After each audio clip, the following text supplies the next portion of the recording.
All right. Ladies and gentlemen, welcome back into the Buster Show. Today we have another very special guest, John Antonelli. What is going on, my friend? What's good, Buster? I'm excited. So I think a great place to start this off, obviously, you run at B-Ball on Instagram, and your personal at Antonelli, and you do a bunch of other stuff as well. But and I run Hoops Nation, or used to do it day to day. Now I have somebody helping out. But theme pages, theme pages on Instagram. A theme page, for those that don't know, is essentially just a page in any specific niche that is like a meme page or about a sport or about a movie or anything like that. That's pretty much what a theme page is. But I don't think people understand how young the kids that run all of these pages are. Do you want to touch on that a little bit? Because how old were you when you started posting on social? When I started posting on social, it was 2014. I was 13, 14, eighth grade year of elementary school or middle school. So yeah, these kids, it can range. It ranged anywhere from like 12, 13 to, 18 plus, 18, 19. So most of these theme pages are, kids with a phone, like your classmates, people you know. So it's a relevant thing among the young generation now, or young kids like us. So And it's kind of like the best of both worlds when it comes, because if you're a super poppin' influencer young, that is dangerous waters. very dangerous. Like You have it, a lot of say. bro, a lot. And like it's one thing for people to come at us on like B-ball and say, "Yo, this post sucks." It's like, all right, they're not attacking me personally. Yeah, Imagine being 14 and people like coming at you over anything. it's dude. Even now with the wave of TikTok, the amount of kids that became, influencers. You can look at like Charlie D'Amelio, for example, extreme, but she's one person that has taken a lot on as a very young kid, just personally though, and that's tough. And to that example too, she has handled it so So well, dude. as She well as you can possibly handle it. Yeah. Whereas I've seen others not handle it as well. But back to these theme pages. So this is a very real. I think the first thing I want to debunk real quick is having a million followers does not mean you have $1 million, Nope. in any way, shape, or form. I don't like the best way to equate it. Like, what do you think somebody who has like 100,000 followers on a theme page charges for a shout out? Um, a 24-hour, I could see them charging maybe $50. Right. So for those out there, you can math things to where it's not that directly from the page. But I think the value in all of this, and I know we're both the biggest believers in this, is just that building up these pages isn't about like the followers mean nothing. Like it's great, Yeah, but it's all about the people who you connect with, the people that you meet, and the opportunities that brings you, definitely. because that is the $1 million. Exactly. Yeah, it's the thing that allows you to reach others. It's like the thing that gets you into the door, the footsteps of some of these people that you wouldn't think you could, talk to or relate to or even add value to in some way. I think that's the yeah, that like what you're saying, that's the $1 million right there for sure. But granted, for all of us being young and getting like $50 here, $100 here, $200 here, it's the best thing ever. And it's like you can't even describe it. Like not having to do anything except click a button. And it doesn't hurt the anything. It's just like you Nothing. post it, and then you go on posting more basketball, more themed content. It's quick, it's easy, and sometimes it's cool depending on who you're, promoting for. You got to make sure it's something that you believe in too, though. There's a lot of like weird, you can get across some weird things things people want you to post, or like links and things that are not legit. So Most there's a lot of things to look out for sure. most of the things, I mean, I remember we both got hit up to promote like Kobe jerseys in Yeah, like stuff like February. that. It's The stuff work. like that's sick, bro. People are crazy. But the point is that for all of us as kids doing these things, building these theme pages is such a it's a very real thing. But I think kind of the most fun part for people to grasp is just like all these pages you see on social are run by like 13-year-olds. Definitely. And it's such a funny concept when you're like looking at your feed, you're like, oh, like all ththese pages, like they must have giant media companies behind them. They must have like social teams, like all this content. Da, da, da, da, da. 13-year-old in class in India. Going through his day, finding stuff on Twitter, giving his crazy takes like what a 13-year-old would give depending on the theme. But yeah, young kids. And That's for I sure. think too, when you started, well, you started on Instagram, I think earlier than I did, or I was doing different stuff on Instagram. But did people tell you that it was super saturated when you started? Um, yeah, when I first started, it was actually the opposite. I thought it was Really? there wasn't that many because back when I started earlier on Instagram than you did, I was more 2015 Yeah. in the summer of 2015. So it was like, video just became a thing on Instagram, and it was like the early stages. Yeah, I mean, for me, it was different because I first started just posting, videos that were just videos of music every couple days, and it's not at the scale that I learned a couple years ago. But yeah, definitely it was not that many basketball pages. Everyone was kind of moving, taking the switch from Vine to Instagram. I think that was a huge thing for Instagram too. Was the small Vine creators all going to Instagram was another way that another thing that like pushed the whole movement with sports too. Because Uh, you were on Vine before Instagram, right? yeah, so I was on Vine for a year, just sports videos with music every day. I mean, the thing is with like me and you, what we're doing is, we both found a passion for something that we could do online. And one of those things for me was creating sports videos with music. Still is. And like you too, I know you got into the whole, fantasy, talking about fantasy sports and just always in the space of broadcasting and stuff. But yeah, we found things that we're passionate about. And a lot of these kids' theme pages, they all love the things that they're doing and posting and promoting. It's like they love the Knicks if they're a Knicks fan page, or they love they love a certain movie character, things like that. Like some fan pages, all these themes are backed by kids that are passionate about it. And that's where the day to day comes. That's where it becomes consistent, and like we can get into that is like the consistency factor, as huge for theme pages. It's everything. And I think it's only possible to your point because we're all passionate about it. Like you cannot do it if you're not like you just won't put in the work to be you can't post once a day and call it a day. Yeah, Like that's just not a thing. Like you got especially now. yeah, you got to show the hell up. And you will do that if,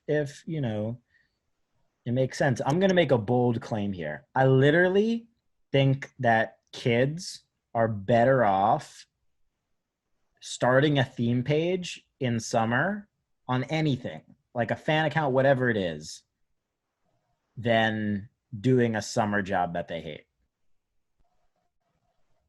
I agree, dude. At one point I was like, I remember it was like 2016. I'm like, why I keep doing this routine of like social media stuff. I'm like, what is this gonna lead to?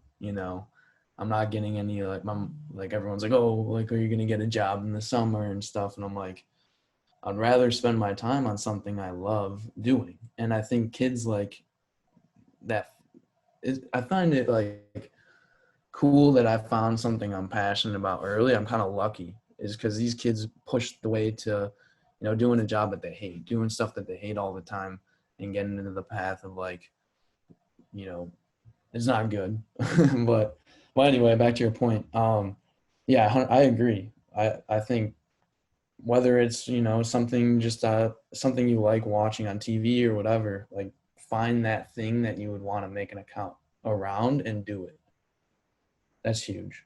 Yeah, and then you end up connecting with like-minded people. Like we wouldn't have met if it weren't for each of us starting our accounts. That's the crazy thing. That's what I say all the time. The people I've met nicer, greater people like through what I've done because it's something we both love it, and it's hard to find that. And social media and just the technology we have now makes it easier, which is sweet. It's a gift.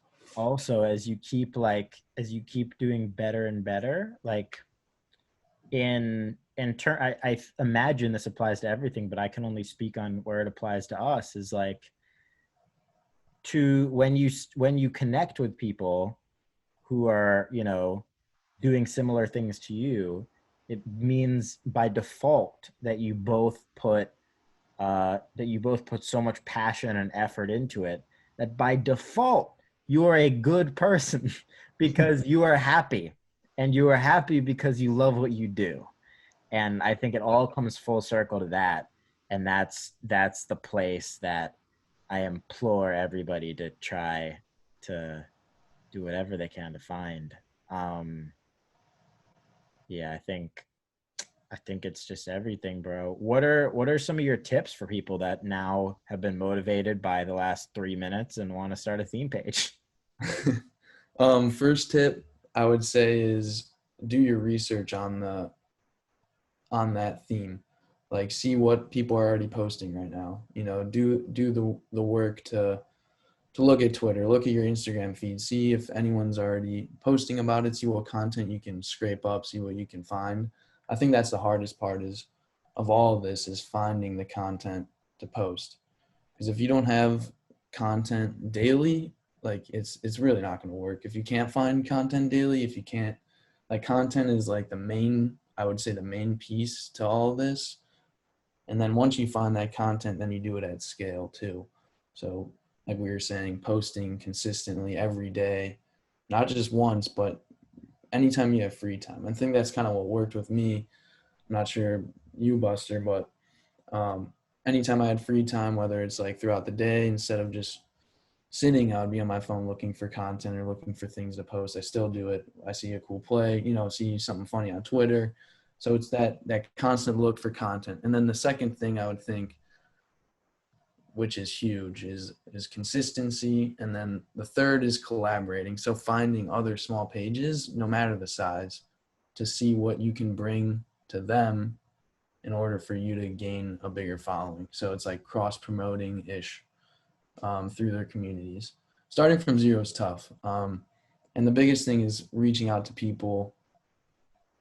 everyone who follows you, like 1, 2, 3, 4 followers, like reaching out to them and seeing what they like, what they don't like, and continuing to do that every day at scale. It's like you have 5 followers and then you reach back to them, you see what they like, and you continue to do that. You collaborate, so it's a lot of things, but I think the main thing is content and then consistency, of course, but also collaboration was a huge thing for me to start. It's really funny, and I think about this a ton, but like your engagement percentage is so important. It matters much more how many people are engaging with your posts than how many people are following, although both are important. Definitely. And I think about it in terms of this, uh, like let's use girls as an example. Girls our age who are just like they do whatever, like they're majoring in college, they're doing their thing. Their engagement ratio with 1,000 followers is like 50%. It's true. Why is that? It's because they have super fans. Everybody's a super fan because there's a personal relationship. they know the person, they want to know the person, or whatever it may be, there Yeah. is some true relationship.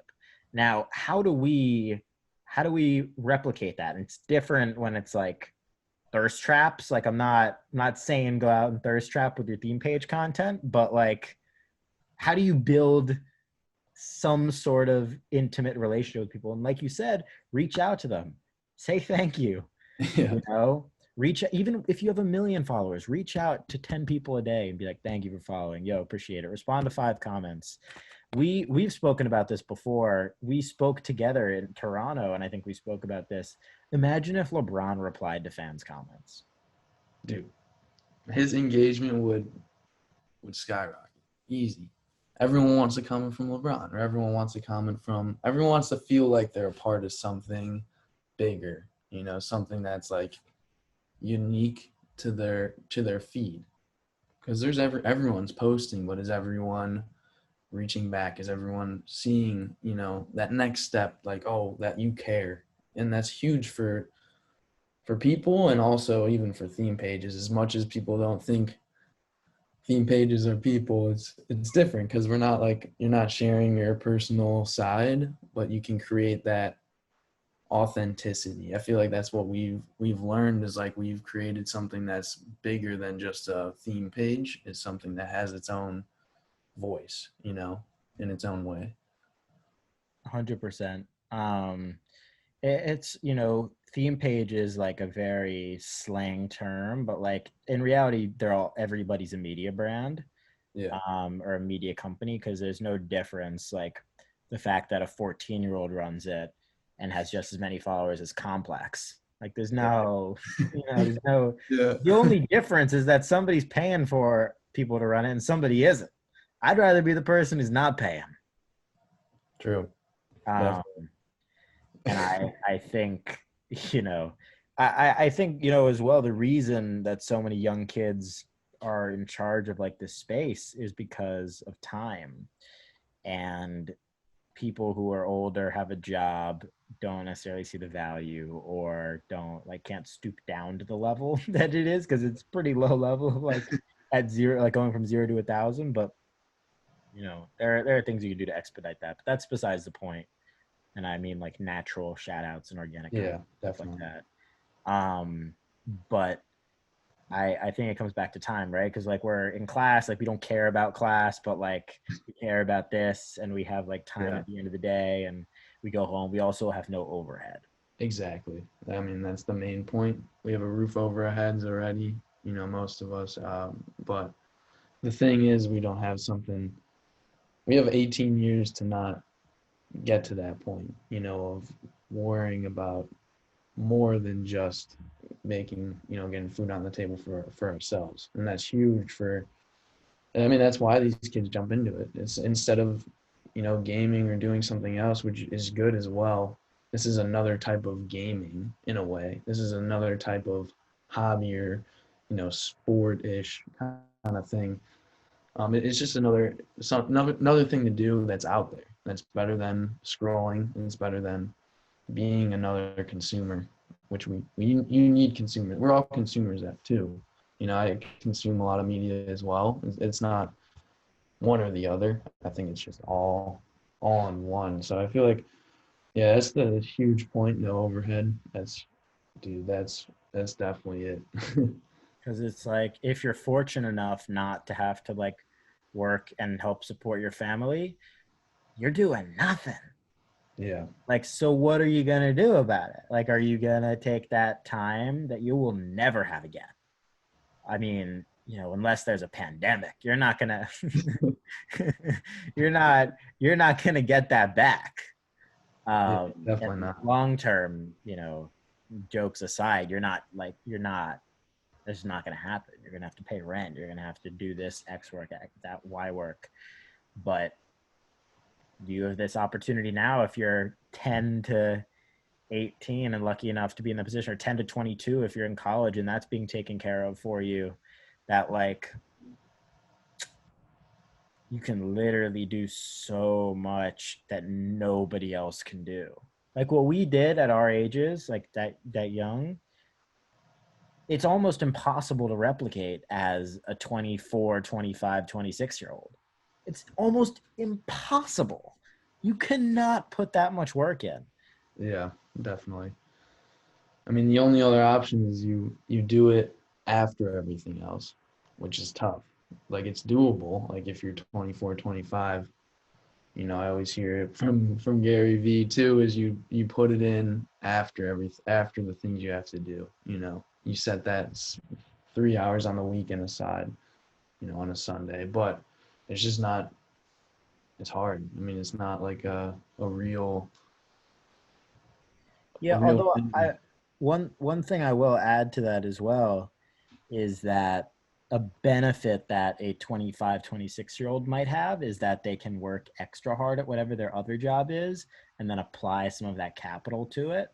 True. I mean, we see people come into the biz sometimes and it's just like 0 to 1 million real quick because they just put like hundred Push grand money behind into it. it. Yeah. Right. 4 media companies, they're getting CNN shout outs. Yeah. True. Obama That's a shares flip. it, whatever the hell it may be. And that's definitely realistic too. But if you want to go the organic, like 100% organic, 100% natural route, it's a lot easier to do at a younger age. So I implore the kids listening to, and whatever the hell they do, this doesn't apply to theme pages. I think it applies to anything. Is just take advantage of all that time. Don't don't squander it. You know, Juuling. That's the example I like to give. Yeah, apply it to something productive, something that, is you love doing, but also something that can build you up as well. And I think the big secret that nobody talks about, bro, is that like success will only make you want to do more. And, you know, there are a lot of false forms of success. Juuling is my go-to example. You do it. I've never done it, but you do it and you think you're on top of the world. But and that's what, gets you to come back. Whereas if you applied it to something like playing basketball, you are getting physically healthier. You're exercising all these new skills and traits and things of that nature too. Definitely. You're getting a different type of high. You're high on life instead of high on other things. Yeah, I totally agree. So I want to talk to you about school for a second. We both went different routes, and I think this will be a super interesting conversation. Um, you are at college at Duke right now. What for you was the deciding factor on going to college as opposed to skipping, and why did you choose that? Um, I think the main thing, so I had a not a lucky opportunity, but a good opportunity to go to Duke through. So I'm huge with helping out with video stuff. I developed a really good relationship with the wrestling coach at Duke, and then he helped me get into the school through as a wrestler. I wrestled all 4 years of high school. He helped me get into the school through wrestling and through that portal, and I saw Duke as a perfect place to like I looked at it as like originally I was always thinking, I don't know, like about college and about wanting to pursue something that wouldn't add value, which a lot of the things in college I feel like can be done. You don't need to pay or you don't need to spend that time, but I looked at it as a place for me to not only pursue something I love, which is I love being around athletes, I love being around the wrestling aspect, but I also wanted to get more experience or just get more exposure to computer science. Like for me, it's like it's only 4 years I got to push myself in a school setting. It's the only 4 years I have to do that, and I got a great opportunity that let's say that didn't come across. Let's say Duke didn't come across my plate. Maybe I wouldn't be here, but I felt like Duke was a great fit for me. It wasn't I had,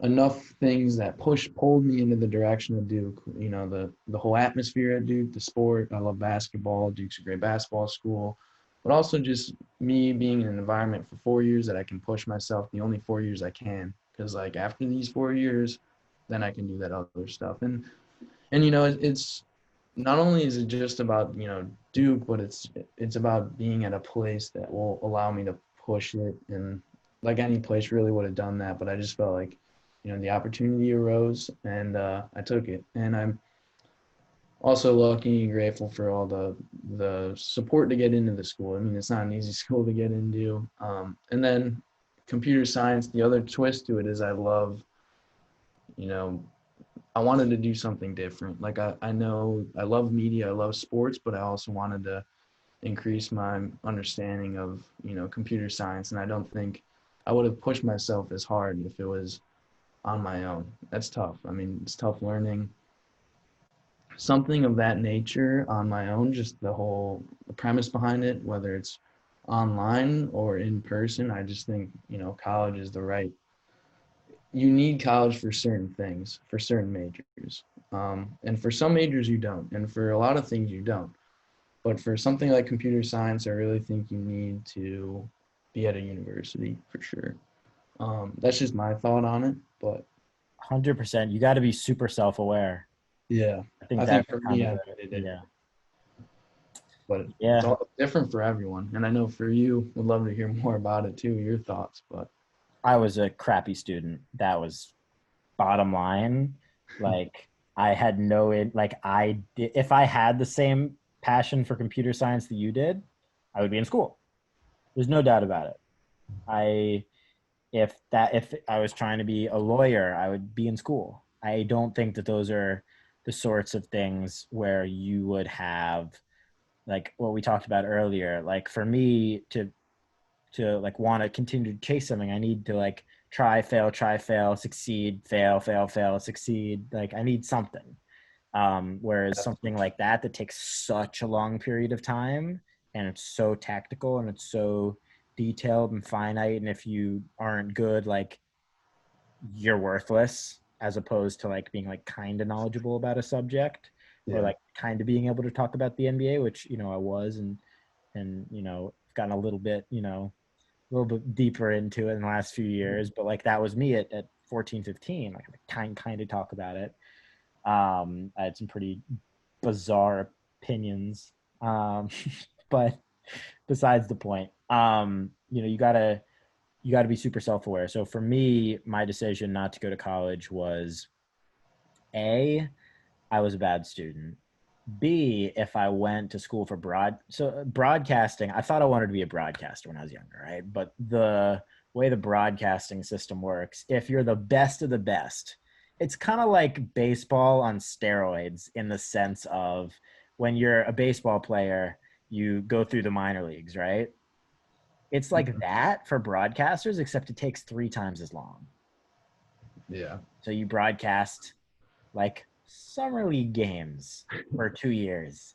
Then you broadcast foreign games, minor league games for 2 years. And you do double A and then you do triple A. yeah, And then literally somebody has to die or step down for you to get a major league gig.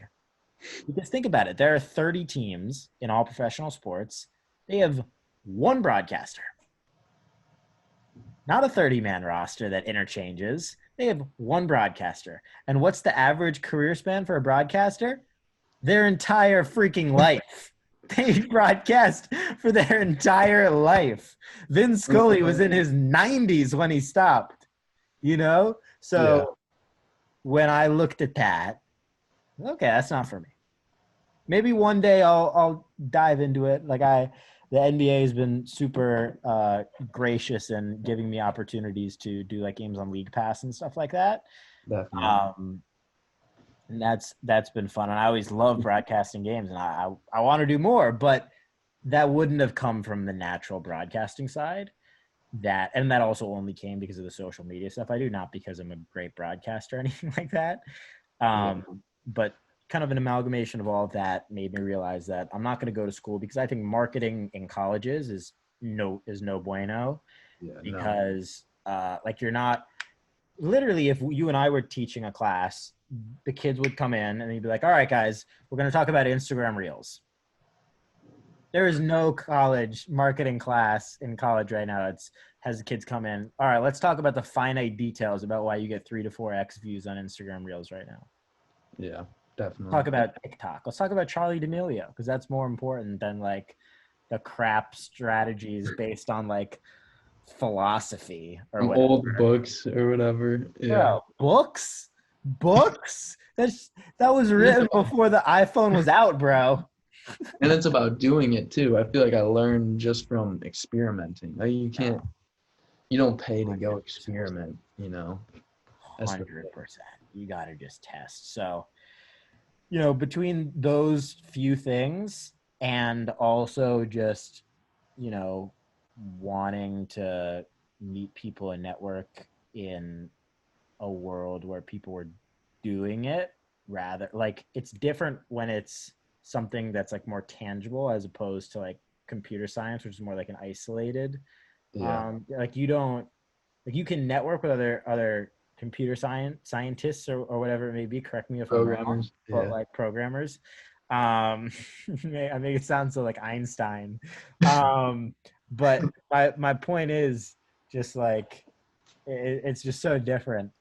It's two different worlds, and you Well, know, it's like you can program, but it's not going to be in the way that's you're not going to understand the thing. So it's kind of the same actually. It's like we understand, social media and media related things, but to some aspect we don't know the technical terms that were created by like people, and that's a lot with like all these things. Like you could theoretically be a great doctor, but you don't have the degree because that's what's needed. So if that's what's needed for you to do it, and it's like what you're saying, it's a self-aware thing. For computer science, it's the same in some aspects. Like you could be an amazing programmer, but if you don't have some people aren't naturally born with the mindset to problem solve, so that's some things you learn in school, and sometimes you can learn it outside of school. It's different. So like what you're saying, it's different for everyone. I mean, everyone's path, you really got to be self-aware. You shouldn't go to school and spend the money to spend to go party. And I think that's go party and do an easy major, because then, dude, you're just setting yourself up for failure there. I don't know what's gonna happen after, like, and that's what a lot of people do. That's how it's marketed as. You have a great time, you get a degree of some sort, but like you can have a great time anywhere. You don't need to pay that much, And I yeah, you're so right. People use college as a 4 year gap year they're paying for. yeah, I don't get it. If you're doing it, you gotta show the hell up. Yeah, because if you go to school, it's really about what you do at the school. I mean, it's anything. Like it's 4 years, so you gotta put in something that's gonna bring value later. Like everything you do on the day to day are things that build up over time. It's not you take a 4 year, like you're saying, vacation, paying for it too. Like I don't know. So it's definitely a case by case, but yeah, I think we both. I mean, that's the thing. Like, we both made the decision that was good for us in the moment, and for us, like right now, that's what's the best for us. So, 100%. which is cool. It's cool we got both sides of the coin we can talk about too. Like, it's hard to. Some people are so one sided, and some are the other, but it's case by case for sure. There's no wrong or right answer unless you're choosing what's wrong for you. It's true.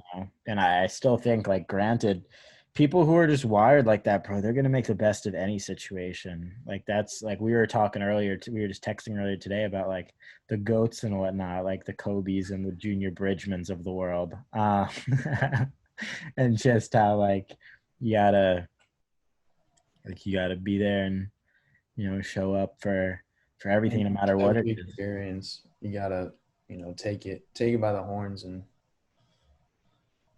make the most of it.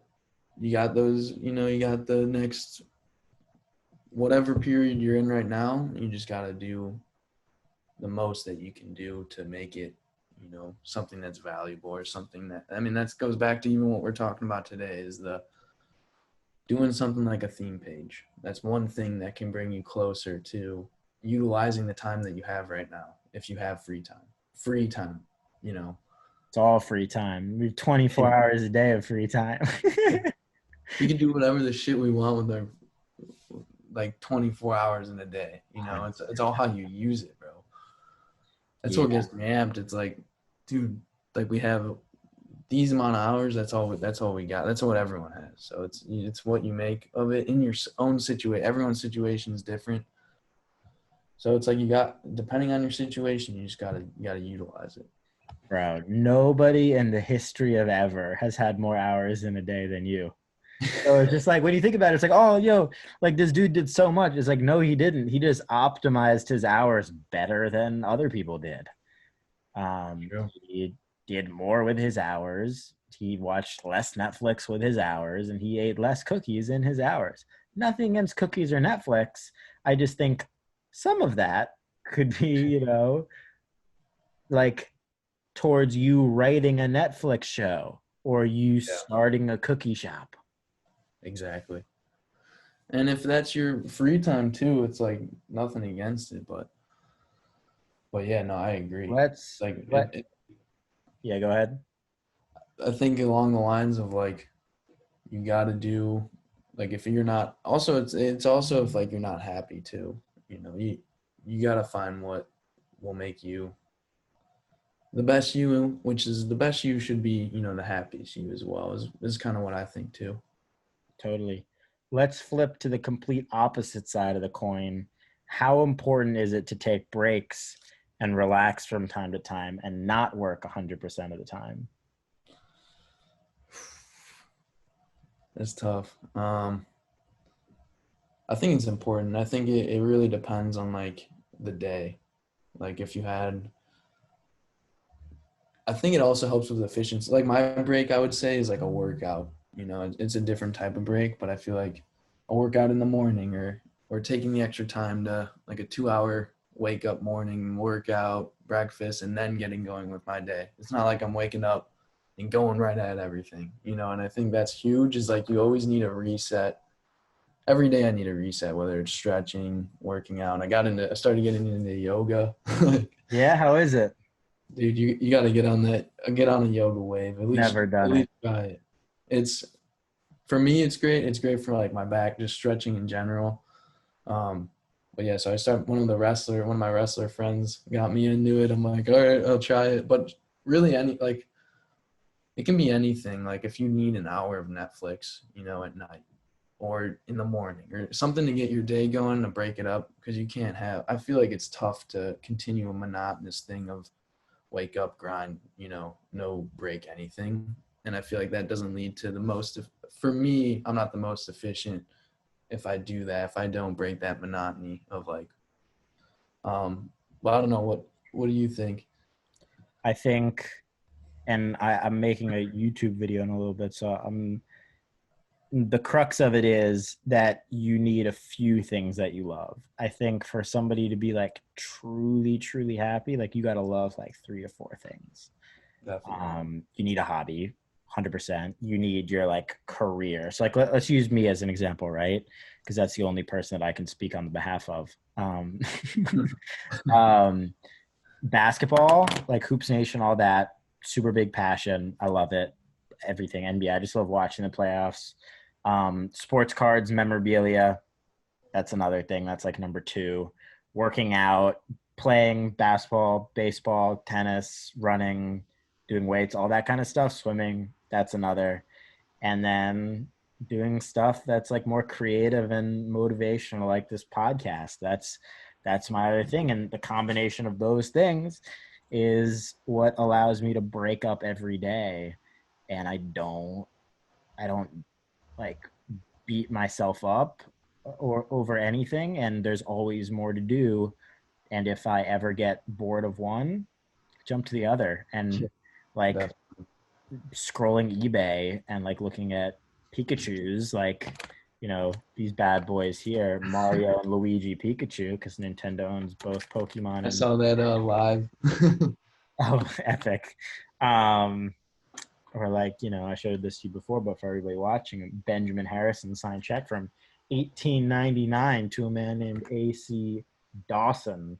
By the way, if anybody finds out who he is and sends it to me via DM, I'll pay you the amount that this check is written for, which is $29. So shout out to somebody if they can figure that out. It's impossible. I tried. Um, but my point was just that, you know, you gotta have a couple of those. Like you have wrestling, you have b-ball, you have everything on the computer, Einstein front that you're doing. Like you gotta You have gotta a have few balls things. in the air. What I think of it is like balls in the air. Like you gotta juggle multiple things. You need the balance. Like you can't have. Because I also thought of it even with school and stuff. It's like if I do bad in one thing, it's like I got something else that will bring me up. Like you're saying, if you're beating yourself up about one thing, you have another thing to jump to, and that's what you need. I think that's what you need to be a well-rounded, happy-ish human in some ways. You can't be all your energy in one thing. I think it's unhealthy because if that thing doesn't end up working out, now what? Now what is your time is now you don't know what to do, So you need the balance factor. And that's what I've figured with everything I'm doing is like you need multiple things. So then you don't feel like you're working. Like it doesn't feel like you're but you're grinding, but it doesn't feel like something that's taxing because you have multiple things that keep you regulated in some way. Yeah, That bro. makes sense. I hate nothing more than like corny entrepreneurship content. And like a big point of that is always like, oh, I'm grinding, like I'm making all this money, like I'm selling all these things and I'm getting all these things. And I'm like, bro, stop. Guaranteed you are not putting in the time to do those things because you don't love it. You don't love it because it's impossible to love it.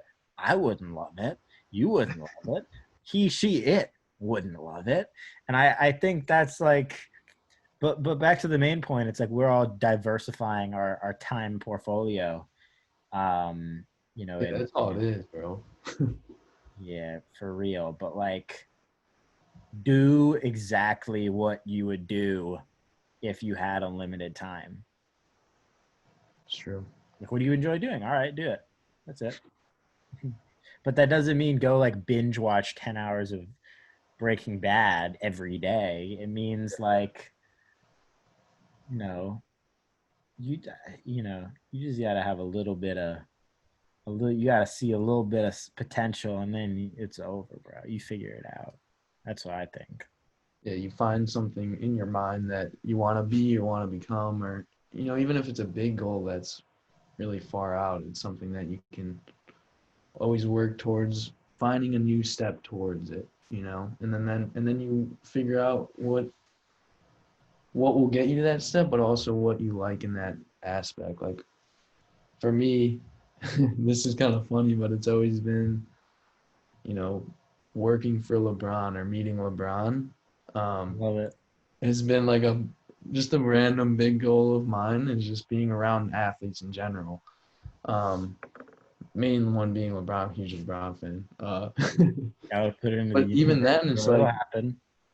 finding like ways to, you know, get to that point of like whether it's reaching out to those companies or doing something that will get you closer, even if it's not even related to it. Like it's going to like I like the whole thing of if you think it, like if you're always thinking about it and always you know, uh, giving your energy towards something that's productive, I think is huge, no Yeah. matter what the goal is. Not saying like your goal has to be meeting a person or anything like that. It's just the idea of having something there that will allow you to do more or do something productive towards that step. Like you can't just be like, oh, I want to go do something I love, and then you won't find anything because you need it to be something that's also productive in a way, which we, as you know, I mean, that's that's like kind of what we've been doing is everything is kind of something that's also a little productive. You know, it's not sitting and consuming and watching. Well, it is, but it's a combination, you know. Best of Uh, both. When you were younger, what did you think you wanted to be when you grew up? Because I have a pretty ridiculous, bogus answer to this question. Dude, this is weird. An Olympic swimmer. Bro, our answers aren't that far off. You're gonna be surprised. What's yours? I thought I was sure that I was gonna be a marine biologist. I was sure, like sure that I was gonna like. It wasn't even a question. I was gonna be scuba diving with fish my entire life. Also, I had a miss. I don't know how I thought this, but like I thought being a marine biologist was just like snorkeling all day long. And Like then I no, learned you actually had no to be studying and smart, researching. Yeah. you had to be a scientist, and you had to write things and you had to read things, and that's where it was crossed off the list for me. But I do love the That's funny, ocean. bro. Um, but yeah, our goals both involve the water there. um, Yeah, whole family was swimmers. I was like, you know what? I want to be an Olympic swimmer. Watched watched all the, you know, Olympic trials, everything. Got into swim for like 2 years and hated it. I mean, that's just like what happens. So you gotta pivot. If something's not working out, if you don't like it, you pivot. You know, and continue to pivot and adapt and grow. got Some to, man. cliche shit, but Yeah. No, that's the key right there. I think with that, I think it's a good place to leave this one off. How can people find you best? um, at B-ball and Antonelli, the best. Just DM me, you know, whatever. Bang bang. All right, Thank everybody. you, Buster. OG. Always, bro. All right, everybody. Catch you on the next one. Let us both know if this helped you in any way, shape, or form. Catch you. Peace.